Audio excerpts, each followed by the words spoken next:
네, 오늘 우리가 함께 나눌 하나님의 말씀은 구약 성경입니다. 창세기 13장 14절부터 18절까지 말씀입니다. 구약 성경 창세기 13장 14절부터 18절까지 말씀입니다. 롯이 아브라함을 떠난 후에 여호와께서 아브라함에게 이르시되 너는 눈을 들어 너 있는 곳에서 북쪽과 남쪽 그리고 동쪽과 서쪽을 바라보라.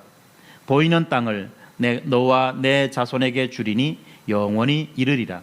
내가 내 자손이 땅의 티끌 같게 하리니 사람이 땅의 티끌을 능히 셀 수 있을진데 내 자손도 세리라. 너는 일어나 그 땅을 종과 횡으로 두루 다녀보라. 내가 그것을 내게 주리라. 이에 아브라함이 장막을 옮겨 헤브론에 있는 마므레 상수리 수풀에 이르러 거주하며 거기서 여호와를 위하여 제단을 쌓았더라. 아멘.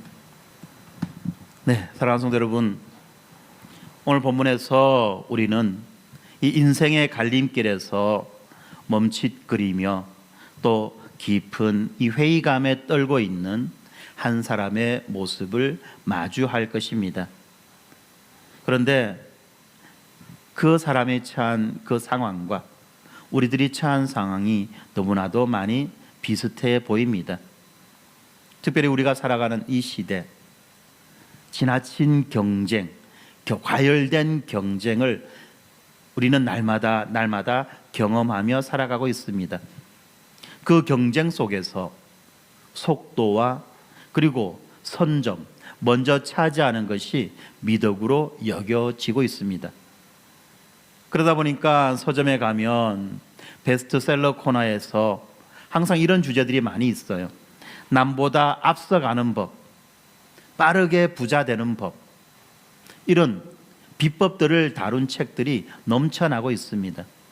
그리고 세상은 끊임없이 우리들에게 더 빨리 움직여라, 기회는 너희들을 기다려주지 않는다 라고 그렇게 외치고 있습니다.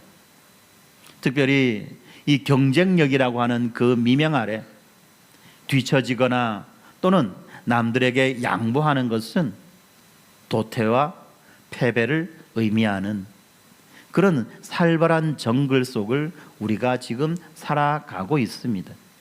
특별히 직장에서도 어느 날 갑자기 이 구조조정의 통보를 받고 짐을 싸야 되는 분들이 있습니다. 평생을 바쳐서 읽어왔던 그 사업들이 허무하게 기울어지는 것을 그냥 속수무책으로 지켜만 봐야 되는 그런 사람들도 있습니다. 젊은이들도 마찬가지입니다. 취업의 문턱에서 좌절하며 자괴감에 밤잠을 설치는 그런 젊은이들도 있습니다. 이렇게 모두가 상실과 두려움에 시달리며 살아가는 시대가 오늘 우리들이 사는 그런 시대의 특징이라고 말할 수 있습니다. 특별히 나의 선의와 양보가 어리석은 결정처럼 느껴질 때 정직하게 살려고 애를 썼는데 오히려 그 애씀이 결국은 나에게 손해로 돌아오는 것을 보게 될 때 우리는 깊은 상실감과 두려움에 빠지곤 합니다. 그러면서 이런 후회가 들지요. 그때 내가 좀 더 욕심을 부렸어야 됐나? 그냥 눈 딱 감고 남들처럼 그렇게 살 걸 그랬나? 라고 하는 후회가 스물스물 밀려 들어옵니다.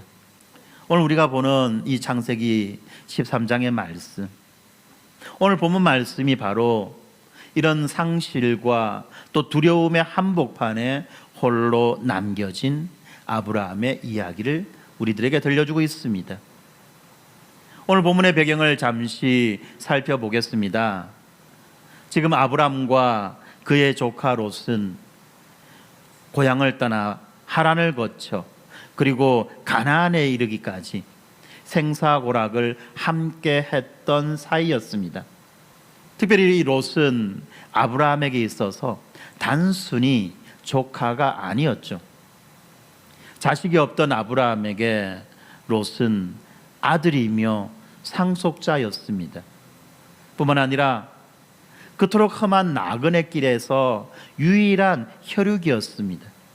그런데 어처구니 없게도 이 하나님의 축복으로 두 사람의 소유가 넘치도록 많아진 것이 불화의 씨앗이 되어버렸습니다. 목초지는 좁고 가축은 많고, 그렇게 되자 이 아브라함의 목자와 롯의 목자들 사이에 다툼이 끊이지 않았던 것입니다. 지난주 우리가 살펴보았죠. 이 다툼이 그냥 감정적 싸움이 아니라 내가 살기 위해서 너를 죽여야 되는, 내가 살기 위해서 상대방을 제거해야 되는 그 정도의 극심한 다툼이었다는 것입니다. 그래야 마침내 아브라함이 결단을 내립니다. 우리는 한 친족이라 나나 너나 내 목자나 내 목자나 서로 다투게 하지 말자. 내가 좌하면 나는 우하고 내가 우하면 나는 좌하리라. 지금 아브라함은 자기 조카 롯에게 좋은 땅을 차지할 수 있는 우선권을 먼저 내어준 것입니다. 특별히 이 고대 유목사회에서, 그리고 물과 풀이 이렇게 귀한 광야에서 좋은 땅을 먼저 선택하는 것은, 이것은 생존을 위한 필수적인 권리였습니다.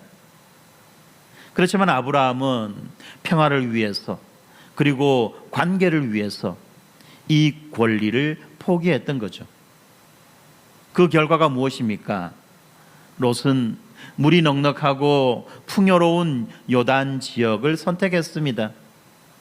그리고 아브라함은 이 척박한 가나안 산지에 덩그러니 남게 되었던 것입니다. 성경은 이때에 이 아브라함의 심정을 구체적으로 묘사해 주지는 않고 있지만, 아마 이렇게 조카를 떠나보내고 그리고 홀로 남겨진 그 아브라함의 심정은 우리가 상상하기 그리 어렵지 않을 것입니다. 내 선택이 과연 옳았을까? 이 황무지에서 앞으로 어떻게 살아야 될까? 이런 질문들이 아마 아브라함의 마음속에 맴돌고 있었을지도 모르겠습니다. 특별히 아브라함이 처한 그 위치가, 상황이 어떤 상황입니까? 주변의 이방 민족들이 호시탐탐 그들을 노려보고 있고 기회를 엿보고 있는 그런 상황 속에서 지금 아브라함이 살아가고 있지 않습니까? 이런 아브라함의 모습은 오늘날 이 경쟁에서 밀려나고 상처받고 빈털터리가 된 그런 기분을 느끼는 우리의 모습과도 상당히 닮아 있습니다. 아브라함이 이렇게 힘없이 땅을 바라보고 어깨가 축 처지고 고개가 떨구어지는 그 순간, 바로 그 순간이 중요합니다. 가장 인간적인 믿을 곳이 사라지고 세상의 계산법으로는 실패라고 여겨지는 바로 그 시점, 그 시점이 중요하다는 말입니다. 본문 14절은 이렇게 말합니다. 롯이 아브라함을 떠난 후에, 롯이 아브라함을 떠난 후에 여호와께서 아브라함에게 이르시되, 이렇게 시작하고 있죠. 무슨 말입니까? 롯이 아브라함을 떠났을 때 비로소 여호와의 음성이 들려졌다는 것입니다. 다시 말하면 하나님께서는 지금 아브라함이 홀로 될 때까지 기다리고 계셨다는 것입니다. 어떻게 보면 이것은 참 잔인한 그런 일인 것 같습니다. 그런데 여러분, 이것은 하나님의 그 잔인한 방치가 아니라 하나님의 음성을 들을 수 있도록 세상의 소음과 사람의 그림자를 제거하는 그런 과정이었다는 것입니다. 오직 나만 홀로 남겨졌다고 느끼는 분들의 지금이 바로 하나님을 만날 완벽한 시간이며 가장 위대한 반전 드라마의 시작이라는 것을 믿으시기 바랍니다. 이 구절은 단순한 위로가 아닙니다. 지금 14절에서 시작되어지는 이 구절은 단순한 위로가 아니라 눈에 보이는 경쟁에서 보이지 않는 믿음으로, 땅의 논리에서 하늘의 논리로 삶의 방식을 전환하는 아주 중요한 분기점이라는 것입니다.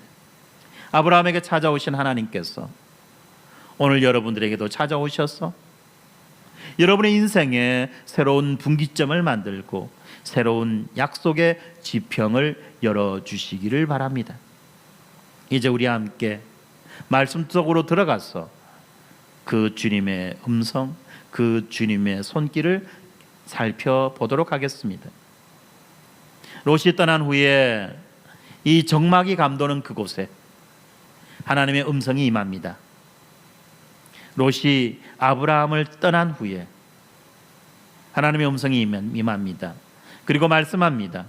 너는 눈을 들어 너 있는 곳에서 북쪽과 남쪽 그리고 동쪽과 서쪽을 바라보라. 우리는 지난 시간과 이번 시간에 이어서 이 두 가지의 바라봄을 살펴봅니다. 두 가지의 바라봄. 지난주에 살펴보았던 그 10절에서의 롯의 바라봄. 롯은 자기의 눈을 들어 요단 지역을 바라보았습니다.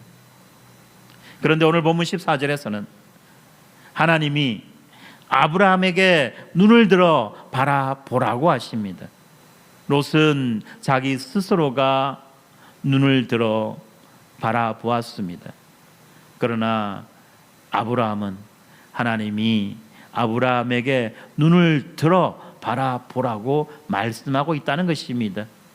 이 둘 사이에는요, 건널 수 없는 본질적인 간극이 있습니다.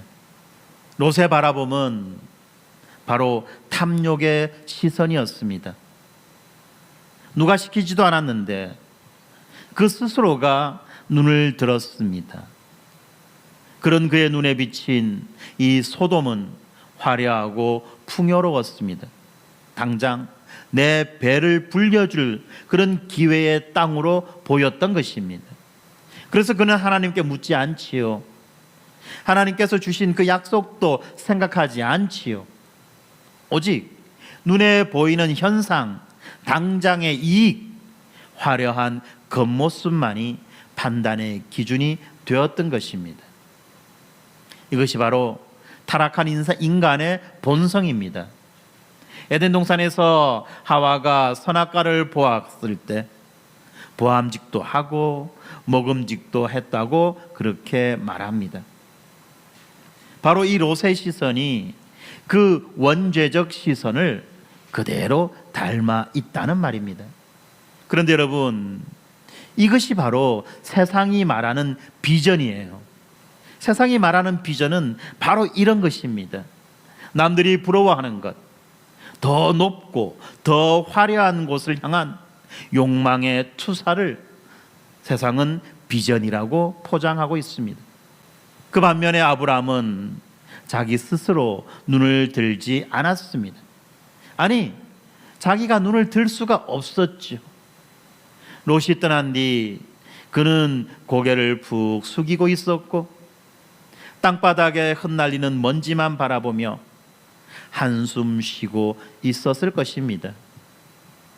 그런 그에게 하나님께서 찾아오십니다. 그리고 말씀하시지요. 눈을 들어라. 눈을 들어라. 여기에서 사용된 이 눈을 들어라라고 하는 이 히브리어 원문을 보면 정말 이 번역본에서는 알 수 없는 가슴 뭉클한 은혜가 있다는 것을 우리가 알 수 있습니다. 하나님은 단순히 보라, 봐라 라고만 말씀하지 않고 간청이나 부드러운 권유를 나타내는 그런 의미로, 그런 뉘앙스로 지금 하나님은 말씀하고 있는 것입니다. 히브리어로는 사나라고 말하는데요. 사나. 영어로 표현하면 플리즈와 같은 의미입니다. 무슨 말입니까? 하나님은 이 훈련소의 조교처럼 딱딱하게 그렇게 명령하신 것이 아니라는 겁니다. 상심에 빠진 친구의 어깨를 감싸 안으시듯이, 낙심하며 울고 있는 자녀의 볼을 어루만지듯이 하나님이 부드럽게 말씀하고 계시는 것입니다. 아브라함아, 제발 고개를 좀 들어보련. 고개를 좀 들어보면 안 될까? 땅만 보지 말고 이제 나를 좀 봐주지 않겠니? 아브라함아, 눈물 때문에 앞이 보이지 않는 것은 아는데 그래도 눈을 들어서 내가 너에게 줄 것을 봐주면 참 좋겠어. 라는 의미로서 눈을 들으라고 말씀하시는 것입니다. 실망과 상실감과 외로움에 몸부림치는 이 아브라함의 시선을 하나님은 지극히 부드럽게 들어 올려주고 계시는 것입니다. 이것이 바로 믿음의 시선입니다. 여러분, 착각하면 안 돼요. 착각하면 안 됩니다. 믿음의 시선이라고 하는 것이 내가 보고 싶은 것을 보는 것이 아니라는 거죠. 내가 보고 싶은 것을 보는 것이 믿음의 시선이 아닙니다. 내 욕망이 투영된 그 허상을 쫓는 것이 아니라는 거죠. 그러면 무엇입니까? 하나님이 보라고 하시는 것을 보는 겁니다. 내가 보고 싶은 것을 보는 것이 아니라 하나님이 보라고 하시는 것을 보는 것이 믿음의 시선이라는 것입니다.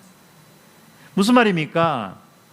하나님의 관점으로 나의 현실을 재해석하는 것입니다. 하나님의 관점으로 내가 처한 그 현실을 새롭게 해석해내는 것, 그 새로운 관점, 그 새로운 해석의 관점이 바로 믿음의 시선이라는 것입니다. 이것을 이 불확실한 미래 앞에서 고민하는 우리들의 상황에 한번 적용해 보겠습니다. 우리가 하나님이 예비하신 진짜 우리의 미래를 보기 위해서는 반드시 선행돼야 되는 조건이 하나 있습니다. 그것이 무엇이냐? 바로 롯을 떠나보내는 것입니다. 롯을 떠나보내는 것. 롯이 떠나갔을 때 비로소 하나님이 말씀하셨듯이 말입니다. 여러분, 여러분의 롯은 무엇입니까? 도대체 무엇이 여러분의 롯입니까? 내가 끝까지 붙들고 싶었던 인간적인 안전장치입니까? 과거에 화려했던 경력이나 명함입니까? 이것이 없으면 나는 죽을 것 같다라고 생각되는 어떤 집착입니까? 아니면 남들과 끊임없이 비교하며 나를 비참하게 만드는 그 열등감입니까? 도대체 무엇이 우리의 롯입니까? 우리는 종종 하나님께 기도합니다. 주님, 새로운 길을 열어주세요. 비전을 보여주세요. 그런데 여러분, 그렇게 기도하면서 한 손에는 여전히 롯을 꽉 쥐고 있다는 겁니다. 죽어라고 그 롯을 놓지 않습니다. 왜요? 불안하기 때문입니다. 불안하기 때문에 그 롯을 놓지 않고 이렇게 기도한다는 겁니다. 그런데 여러분 기억해야 돼요. 내 손에 쥔 것을 놓아야 될 때 그것을 놓아야지만이 비로소 하나님의 손을 잡을 수 있다는 것입니다. 내가 빈손이 될 때 하나님이 그 빈손을 채워주시는 것입니다. 그러므로 우리가 슬퍼하고 안타까워하는 그 상실의 시간은 하나님께서 여러분의 시선을 교정하고 계시는 시간이라는 것입니다. 지금까지 우리는 무엇을 바라보고 있었습니까? 롯처럼 남들의 화려한 성공을 부러워하며 저 사람들은 저렇게 잘 나가는데 나는 왜 이 모양인가? 이런 비교의 시선으로 자신을 학대하지는 않았습니까? 화려한 건물, 높은 연봉, 안정된 노후와 같이 세상이 부러워할 만한 것들만이 축복이라고 그렇게 믿지는 않았습니까? 여러분, 이제 그런 시선을 거두고 탐욕의 눈꺼풀을 벗겨내시기 바랍니다. 그리고 하나님께서 부드럽게 말씀하시는 그 음성을 제발 귀 기울이시기 바랍니다. 사랑하는 아들아, 사랑하는 딸아, 제발 눈을 들어라. 네가 잃어버린 과거를 보지 마라. 남의 것을 탐내지 마라. 그리고 내가 너희에게 줄 땅을 봐라. 그런데 여러분, 아이러니하게도 하나님이 보여주시는 그 땅은 롯이 보았던 그 땅만큼 그렇게 화려하지 않았습니다.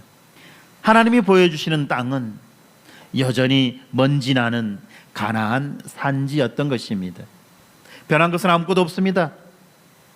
그러나 하나님은 그 척박한 현실 속에서 약속을 보라고 그렇게 말씀하십니다. 여기에서 우리의 비전의 전환이 필요합니다.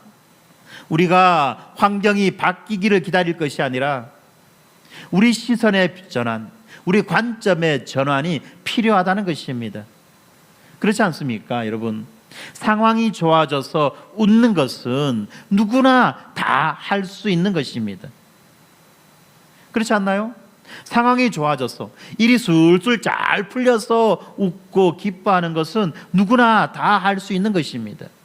그러나 상황은 최악인데 하나님의 약속 때문에 미소 짓는 것, 그것은 믿음을 가진 자만이 할 수 있는 것입니다. 비록 지금 내 손은 빈손 같고 내 통장은 비어가는 것 같고 세상이 우리들을 향해서 냉혹하게 평가할 때 내가 너와 함께하며 이 땅을 주겠다고 하신 그 하나님의 약속을 바라보는 것, 이것이 성도가 가져야 될 참된 비전이라는 것입니다. 성도 여러분, 눈을 들어 동서남북을 보라고 말씀하시는 이 하나님의 따뜻한 요청에 응답하여 믿음의 눈을 활짝 여는 저와 여러분이 되시기를 바랍니다. 하나님께서 이 아브라함의 눈을 들어 올려 동서남북을 보게 하신 후에 그 아브라함에게 주신 약속은 참으로 놀랍고 그리고 역설적인 약속이었습니다. 16절입니다. 내가 내 자손이 땅에 티끌 같게 하리니 사람이 땅의 티끌을 능히 셀 수 있을진데 내 자손도 세리라 라고 말씀합니다. 여기에서 우리의 시선을 끄는 단어가 있습니다. 바로 티끌입니다. 티끌.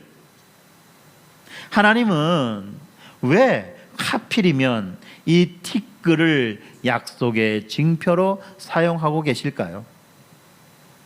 물론 맥락으로는 보면 알 수 있어요.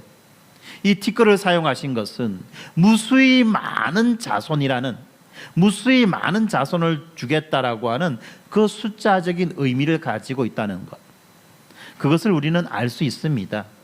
그런데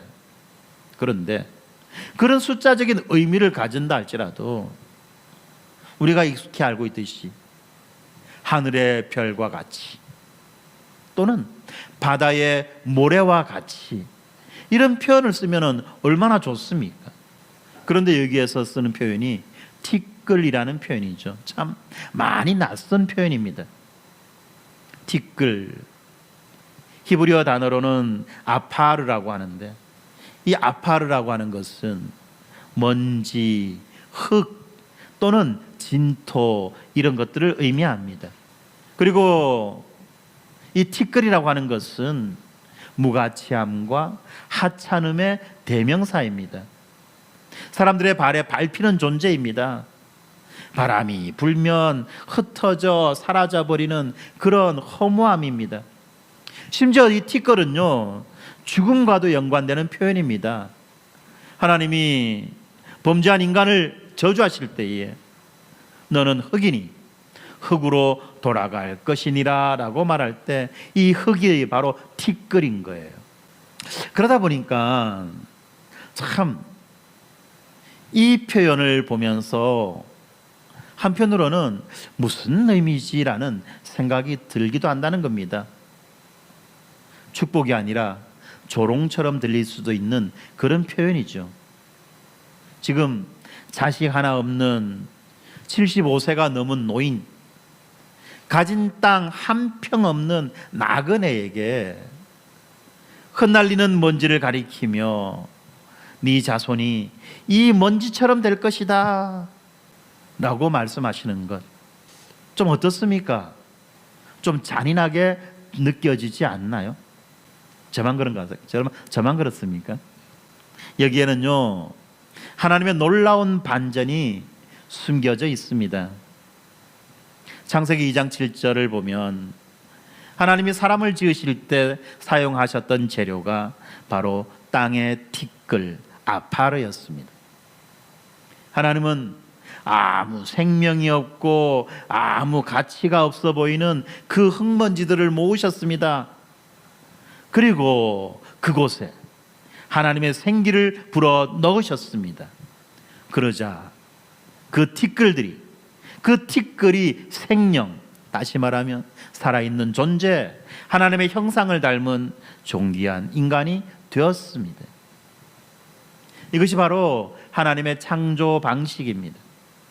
하나님의 손에 붙들린 티끌은 더 이상 무가치한 먼지가 아니라는 거죠. 이것은 하나님의 그 창조, 생명 창조의 가장 위대한 재료로 사용되었습니다. 세상은 이 금과 은을 귀하게 여깁니다.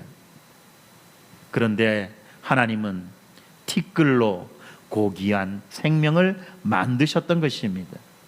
하나님은 지금 아브라함에게 이렇게 말씀하시는 것과 같은 거죠.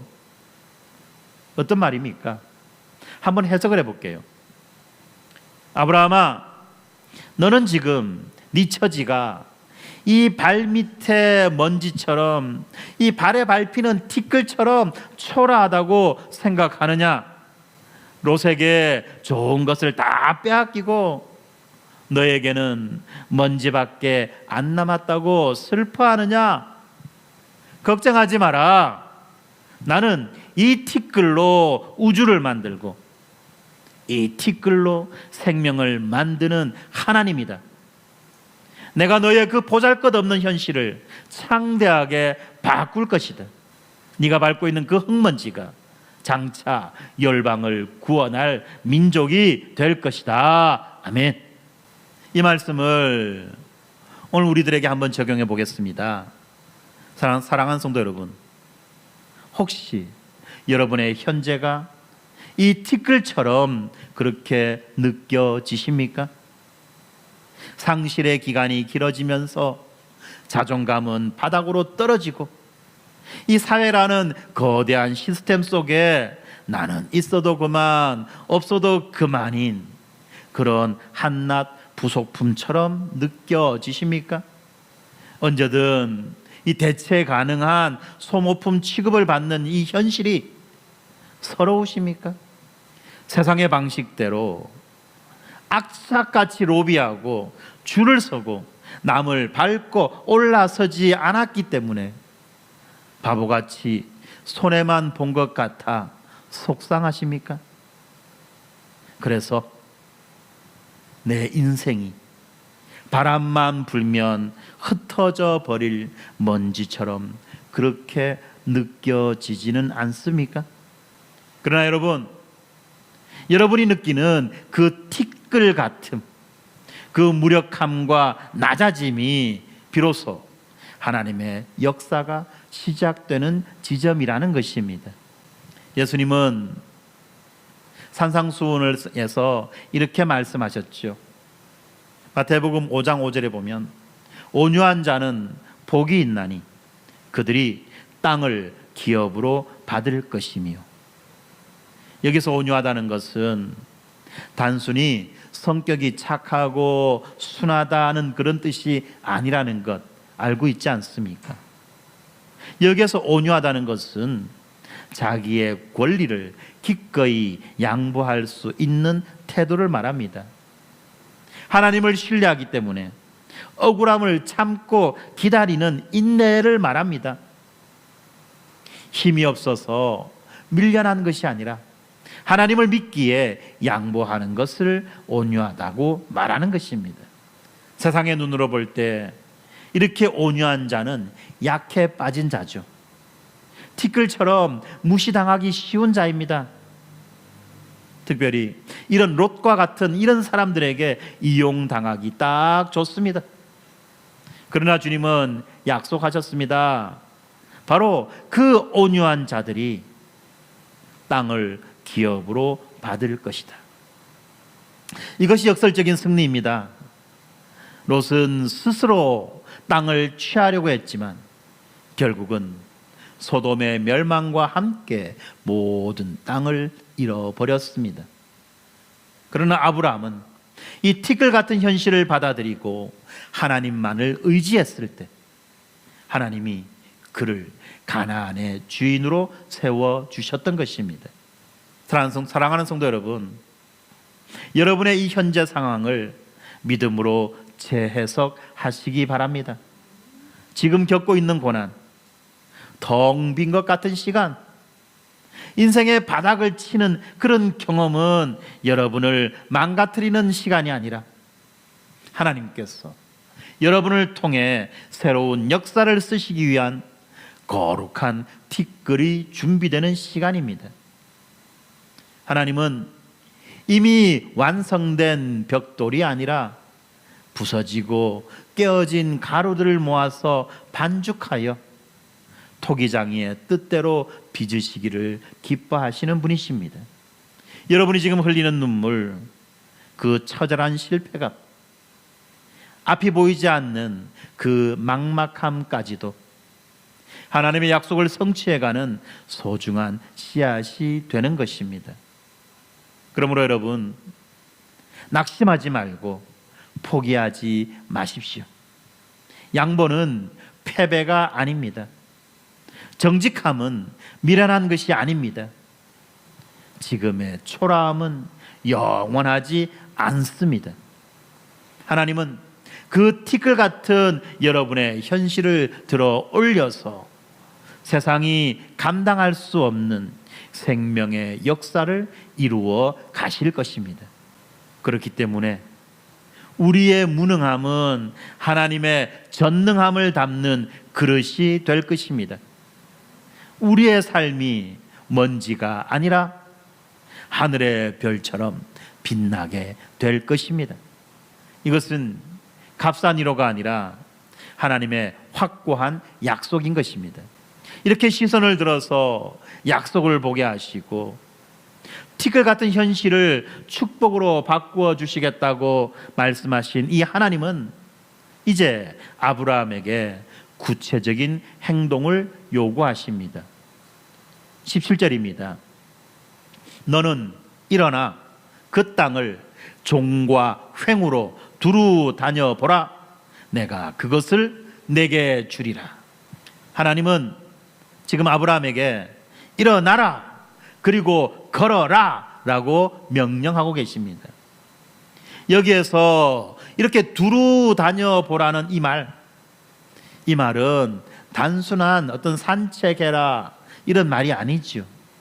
이 고대 근동의 이 법적 관습, 이 고대 근동의 관습을 보면 어떤 땅의 소유권을 양도받은 왕이나 주인은 그 땅의 경계를 직접 걸어 다님으로써 자기의 소유권을 공식적으로 확정했습니다.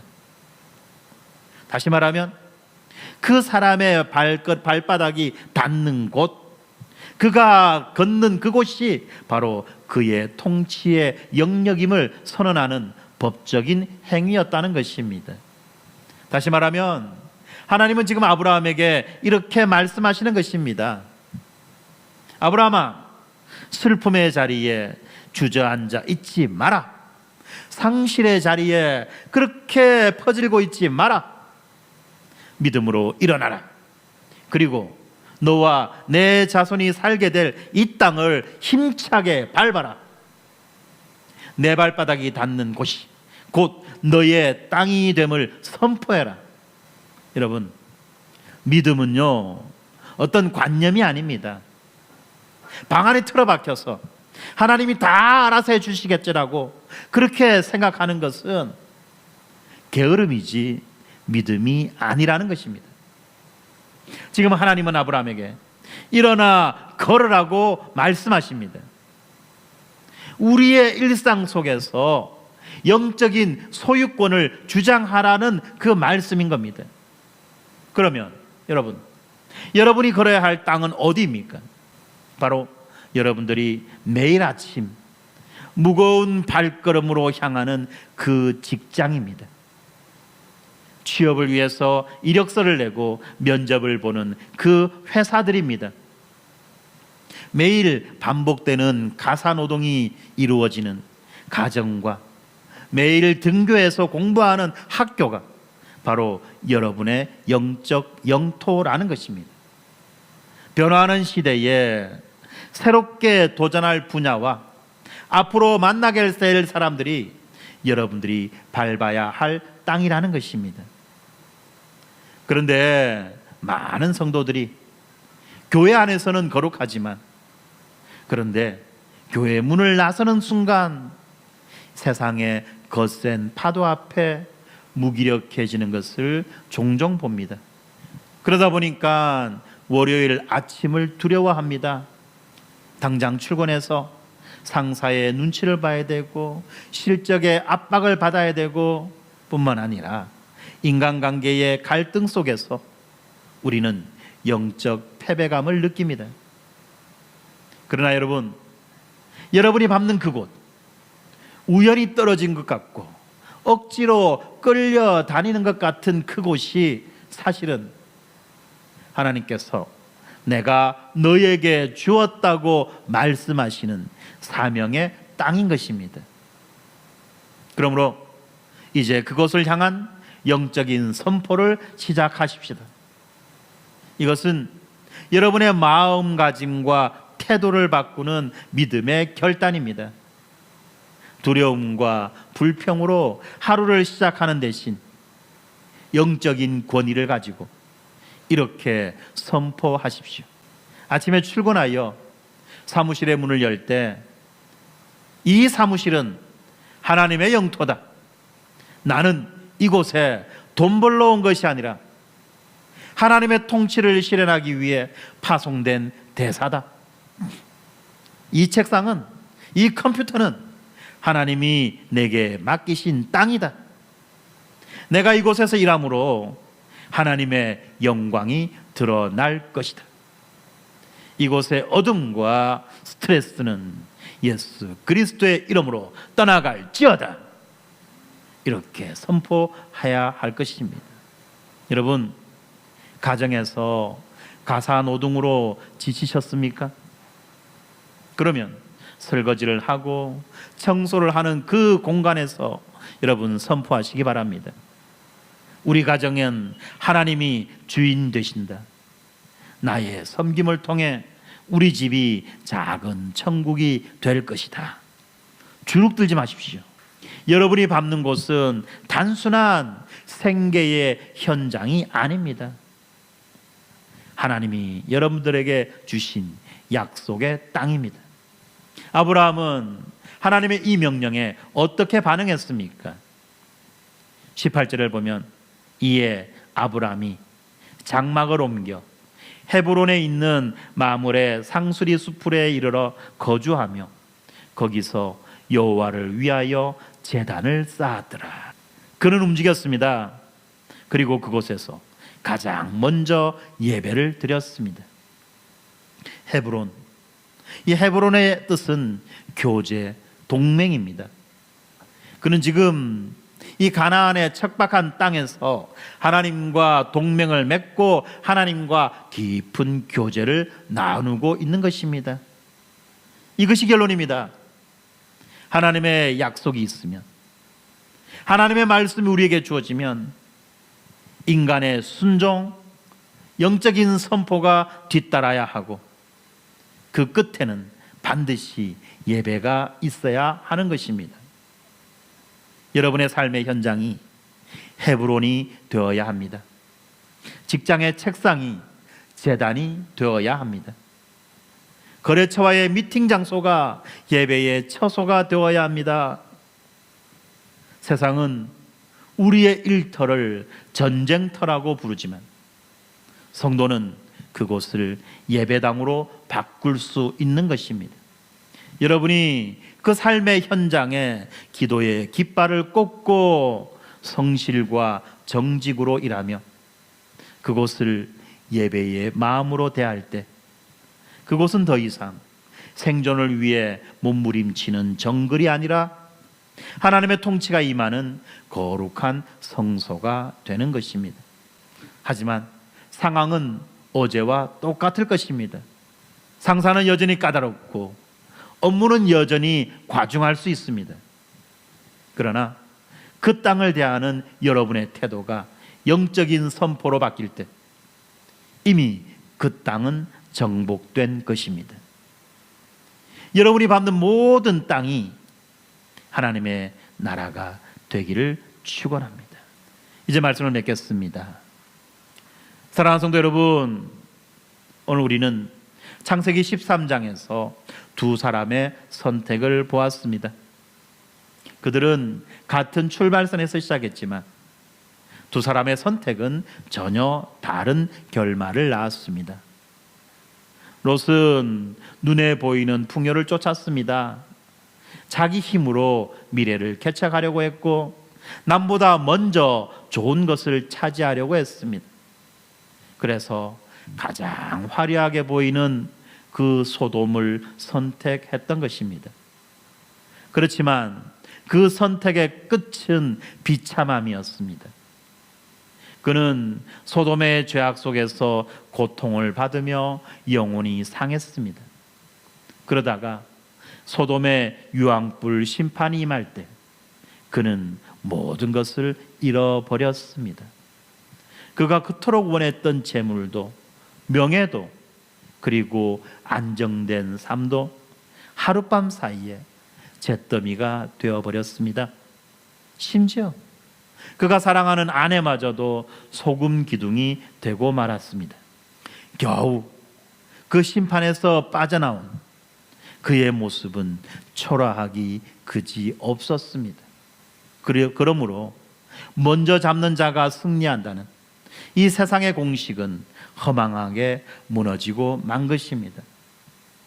탐욕의 시선이 닿는 그곳이 바로 멸망이라는 것입니다. 그러나 아브라함은 달랐습니다. 그는 눈에 보이는 이익보다 눈에 보이지 않는 가치를 더 중요하게 여겼습니다. 그래서 아브라함은 자기의 기득권을 내려놓았고 그리고 조카 롯에게 양보했습니다. 세상의 눈으로 볼 때 아브라함은 실패자였고 경쟁에 뒤처진 바보와 같았습니다. 아브라함은 빈손으로 남겨진 한낱 늙은이로 그렇게 보였던 것입니다. 그러나 그가 빈손으로 남겨졌을 때, 믿었던 사람이 떠나고 홀로 되었을 때 하나님이 그에게 찾아오십니다. 그리고 떨구어진 그의 고개를 들어 올려 주십니다. 눈을 들어라. 하나님은 아브라함에게 영원한 기업을 약속하셨습니다. 아브라함은 비록 당장 손에 쥔 것은 티끌뿐이었지만 그는 하나님의 약속을 믿고 묵묵히 그 땅을 밟았고 영적인 선포를 멈추지 않았던 것입니다. 그리고 마침내 그는 믿음의 조상이 되었습니다. 그가 밟았던 그 척박한 가나안 땅은 훗날 이스라엘 민족의 영원한 기업이 되었고 그리고 그의 후손으로 예수 그리스도가 오셨습니다. 사랑하는 성도 여러분, 특별히 진로의 문제로, 생계의 문제로, 앞이 보이지 않는 미래 때문에 가슴 답답해하며 밤잠을 설치시는 여러분, 두려워하지 마십시오. 여러분은 실패하지 않았습니다. 지금 여러분이 겪고 있는 이 광야와 같은 시간은 버림당하고 소외받는 시간이 아닙니다. 여러분이 이 세상의 방식대로 악착같이 살지 못해서, 너무 착해서, 혹은 능력이 부족해서 지금 그 자리에 있는 것이 아닙니다. 하나님께서는 여러분을 롯의 길이 아니라 아브라함의 길로 부르시기 위해 잠시 여러분의 걸음을 멈추게 하신 것입니다. 이 멈춤은 롯과 같은 세상의 헛된 의지할 것들을 떠나보내게 하시는 과정입니다. 오직 하나님 한 분만으로 승부하는 그 인생을 살게 하시려는 하나님의 거룩한 초청이라는 것입니다. 더 크고 더 영원한 것을 주시기 위해 여러분의 손을 비우게 하신 것입니다. 여러분, 이제 땅을 보며 한숨 짓던 시선을 거두고 고개를 드시기 바랍니다. 그리고 우리를 위해 십자가를 지신 예수 그리스도를 바라보십시오. 예수님이야말로 이 믿음의 삶을 완성하신 분 아니십니까? 예수님은 하늘 보좌의 영광을 다 버리셨습니다. 가장 높은 것을 포기하고 가장 낮은 이 땅에 오셨습니다. 그리고 티끌 같은 우리를 살리시기 위해 친히 티끌이 되어 주셨습니다. 자신의 모든 권리를 양보하시고 십자가에서 물과 피를 다 쏟으셨습니다. 세상에서 밀려나 십자가 밖으로, 영문 밖으로 그렇게 쫓겨나셨던 것입니다.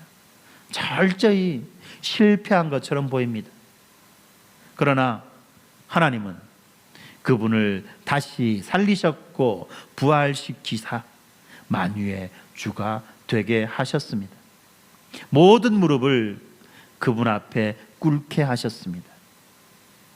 이렇게 가장 낮은 자리에 임한 그리스도의 사랑이 온 우주를 구원한 것입니다. 그 주님이 지금 여러분과 함께 하십니다. 여러분의 상한 마음을 아십니다. 여러분의 빈손을 아십니다. 그리고 말씀하십니다. 내 사랑하는 아들아, 딸아, 너는 나의 기업이다. 내가 너의 기업이다. 내가 너의 상급이다. 여러분, 눈을 드시기 바랍니다. 티끌 가득한 현실을 두려워 말고 일어나 그 땅을 밟으십시오. 여러분이 밟는 그곳이 아무리 척박한 광야 같아도 여러분이 믿음으로 선포하며 그 땅을 밟을 때 그곳이 바로 축복의 샘이 터지는 헤브론이 되고 믿음의 통치가 임하는 하나님의 나라가 될 것입니다. 이제 경쟁의 짐을 내려놓고 비교의 사슬을 끊어버리십시오. 세상이 주는 그 두려움을 떨쳐버리고 하나님이 주시는 참된 평안과 약속을 붙들고 당당하게 행진하시기 바랍니다. 여러분이 하나님을 선택할 때 하나님은 약속을 반드시 이루어 주실 것입니다. 이 놀라운 은혜가, 그리고 이 놀라운 승리가 저와 여러분의 삶에 가득하기를 우리 주님의 이름으로 간절히 축원합니다. 아멘. 이 시간 우리 잠시 기도하겠습니다. 하나님, 우리가 이 세상으로부터 모든 것을 잃어버리고 버림받고 그리고 가장 낮고 천한 자리에 떨어졌다고 느껴지는 그 순간에 하나님이 우리를 찾아오시고 우리를 다시 세워주시고 우리들에게 주신 그 약속을 이루시는 크고 놀라운 비밀의 순간임을 다시 한번 기억하게 하시고, 지금 내 앞에 펼쳐져 있는 그 참담한 상황과 아픈 상황과 두렵고 외로운 그 상황이 불행의 상황이 아니라 하나님을 의지하여 신뢰하여 다시 한 번 더 일어나 믿음의 걸음을 걷고 믿음의 선포를 하는 귀하고 복된 상황이라는 것을 다시 한 번 더 생각하게 하시고 믿게 하셔서 우리의 자리를 떨치어 일어날 수 있도록 하나님 우리에게 은혜 다하여 주십시오라고 이 시간 우리 함께 기도하도록 하겠습니다. 한 목소리로 기도하겠습니다. 고마우신 아버지 하나님 감사합니다.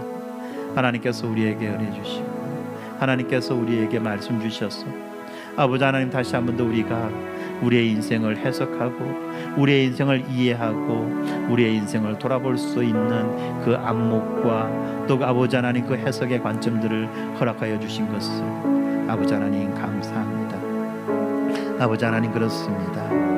아버지 하나님 우리가 하나님의 뜻을 위하여 살겠다고 애를 쓰고 또 그렇게 노력하고 또 그렇게 다짐하지만 그러나 막상 우리들의 눈앞에 펼쳐지는 그 참담한 시간 또 그 암담한 그 상황들을 볼 때마다 아버지 하나님 우리의 믿음은 온데간데 없이 사라져버리고 내가 실패한 자가 아닌가, 내가 이 세상에서 망한 자가 아닌가, 내가 이 세상에서 버림받은 자가 아닌가라는 그런 두려움과 또 그런 불안함과 그런 공포에 휩싸일 때가 한두 번이 아니었음을 이 시간 주님 앞에 고백합니다.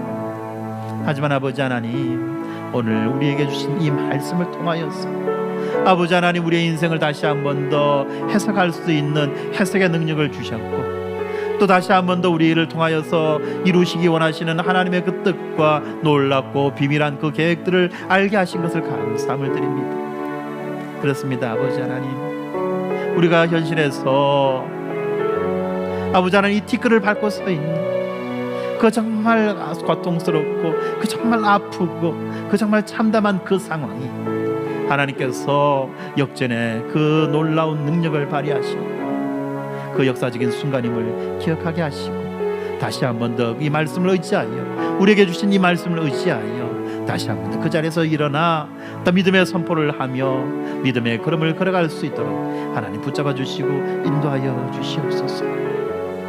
우리의 티끌과도 같은 환경, 우리의 티끌과도 같은 이런 처지들을 사용하셔서 하나님의 그 생명의 역사, 놀라운 역사를 이루어 가시는 그 하나님을 찬양합니다. 기대합니다. 소망합니다. 그러신 하나님 감사합니다. 우리의 삶을 붙잡아 주시고 우리의 삶을 이끌어 주시며 우리의 삶을 보호하여 주시옵소서. 우리의 왕 되신 하나님, 우리의 주 되신 그 하나님 앞에 우리가 믿음으로 순종하며 나아가도록 은혜 내려 주시옵소서. 도신 하나님을 찬양합니다. 감사합니다. 거룩하신 아버지 하나님 감사합니다. 오늘 말씀을 통하여서 우리들에게 주어진 이 현실을 어떻게 이해하고 어떻게 해석해야 되는지에 대해서 새로운 관점과 안목들을 허락하여 주신 것 감사합니다. 아버지 하나님 우리가 믿음으로 살다가 이 세상 가운데에서 버림받은 자 같고 낙오되어진 자 같고 세상에서 인정받지 못하는 그런 자 같은 그런 처지에 놓인 그 순간순간들에 아버지 하나님 우리들이 무너지지 않게 하시고 좌절하지 않게 하시고 다시 한 번 더 그 상황 속에서 일하시는 하나님의 그 역사와 하나님의 그 섭리를 발견할 수 있도록 은혜 내려 주시옵소서. 우리가 밟고 서 있는 이 티끌과도 같은 이런 현상 속에서 하나님께서는 이 티끌을 통하여서 새로운 역사, 생명의 역사, 믿음의 역사를 이루어 가시는 것을 아버지 하나님 우리가 다시 한 번 더 기억하고 믿사오니 아버지 하나님 우리 인생 가운데에서도 하나님의 크고 놀라운 일들을 속히 이루어 주시옵소서. 뿐만 아니라 아버지 하나님 날마다 우리가 믿음으로 선포하며 우리에게 주어진 그 믿음의 영토를 밟을 때 걸어갈 때 그 영토를 그 걸음을 통해서 하나님의 영광이 드러나게 하시고 하나님의 뜻이 성취될 수 있도록 은혜 내려 주시옵소서. 이번 한 주간 우리가 걸어가는 우리의 직장과 우리의 가정과 우리의 모든 삶의 영역에서 하나님의 영광이 온전히 드러나게 하여 주시옵소서. 감사합니다. 예수님 이름으로 기도드립니다. 아멘.